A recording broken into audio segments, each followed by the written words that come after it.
مبروك يا اول فرحتي يا درعي جنبي وعزوتي، هنت نجاحك شيلتي وغنتك عذب الحونها، يا فخر امك يا لينا اليوم حققت الوعد.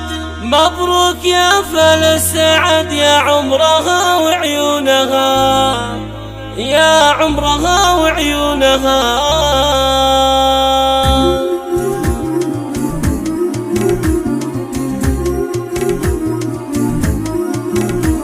مبروك يا اول فرحتي يا درعي جنبي وعزوتي، هنت نجاحك شيلتي وغنتك عذب الحونها. مبروك يا اول فرحتي يا درعي جنبي وعزوتي، هنت نجاحك شيلتي وغنتك عذب الحونها، يا فخر امك يا لينا اليوم حققت الوعد. مبروك يا فل السعد يا عمرها وعيونها، جبت الشهاده باليمين وحققت مجهود السنين. مبروك يا اغلى البلد يا روحها ومضمونها، للجامعه شهادتك اليوم تزهى في يدك، رفعت راس والدك والفرحه تملى كونها. مبروك يا بنت الرجال اليوم حققت المنال، مبروك يا تاج الجمال لينا يا فخر سنينها. يا بنتي يا روح الحياه يا نور عيني ويا ضياء، من قوم عالين الجباه روس القمم يرجونها. امك فرحها اليوم يزن من قوم دربنا اليمان، الغاليه تاج الحسن والتلم واقف دونها، فايزه بنت الاصل من قوم ما فينا الفعول. مبروك يا بنت الاصل طول العمر وزمانها، مبروك فلاح الكريم يجعل مسكنها النعيم، قال عزوتك ذخر وحزن في كل وقت وحينها. راشد اخوك يفتخر يا لينا بك طول العمر، يدعي لك الله يستمر هذا النجاح في ليالها. رائد حزامك والظهر ومهند بك اليوم يفتخر، ومؤيد يساوي له 10 والطيبه هو عنوانها. ربعك